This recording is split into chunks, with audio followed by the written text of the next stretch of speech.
TV24 Bharat news નેટવર્કની team પહોંચી છે આણંદ જિલ્લા હોમગાર્ડ કચેરીએ। છેલ્લા 4 તબક્કાથી જિલ્લા હોમગાર્ડ કમાન્ડન્ટ તરીકે સુભાષભાઈ નીલ સાહેબની પસંદગી કરવામાં આવે છે। આ સાથે આપણે સાહેબ સાથે કેટલીક ચર્ચાઓ કરીશું। સર, આપણો પરિચય। મારું નામ સુભાષભાઈ શાંતિલાલ નીલ છે। હું રહેવાસી નાવલી, તાલુકો આણંદ જિલ્લો। ચોથી વાર સાહેબ આપની પસંદગી કરવામાં આવી છે, શું કહેશો? ચોથી પસંદગી કરી ખૂબ આનંદનો વિષય છે અને ગર્વનો વિષય છે મારા માટે। સરકારે મારી કામગીરીને ધ્યાનમાં રાખીને મને થોડું આજે એક ઇનામ સ્વરૂપ કહેવાય એ મને મળ્યું છે। હવે આવનાર કાર્યકાળમાં હોમગાર્ડના વિકાસ માટે આપ શું કરશો? હોમગાર્ડના વિકાસ માટે તો સરકાર બી એટલી પ્રયત્નશીલ છે, કારણ કે હું તો ઘણો જૂનો છું, 4 વખત આવ્યો।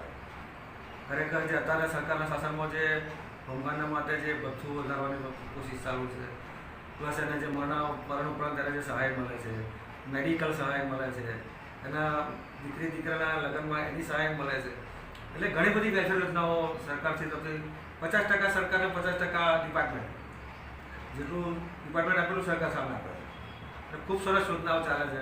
અને હજુ હાલ સરકારનો વિકાસ છે એટલે હજુ બી એનો આગળ વધારે પ્રોત્સાહન મળશે હોમગાર્ડ સભ્યોને માટે જવાનું। આપણી સાથે જોડાય છે ખંભાત હોમગાર્ડ યુનિટના ઇન્ચાર્જ દિનેશભાઈ રાઠોડ। નીલ સાહેબની પસંદગી એકવાર ફરી કરવામાં આવી છે, શું કહેશો સાહેબ? ઘણું સરસ છે। સાહેબને ખૂબ જ શુભેચ્છા હોય। સાહેબે અગાઉ પણ સારું કામ કર્યા છે, અત્યારે પણ ફરી ઘણા સારા કામ કરશે। ખૂબ જ શુભેચ્છા સાહેબને। આપણે આણંદ જિલ્લા હોમગાર્ડ કમાન્ડન્ટ ઓફિસર હતા, સાહેબની સાથે ઘણી ચર્ચા કરી હતી। હવે જોવાનું એ રહ્યું કે આવનાર સમયમાં હોમગાર્ડના વિકાસ માટે સાહેબ શું કરશે, એ બસ સમય જ બતાવશે। કેમેરામેન સબ્બીર મલેકની સાથે મહેશ વાઘેલા, TV24 ભારત ન્યૂઝ, આણંદ।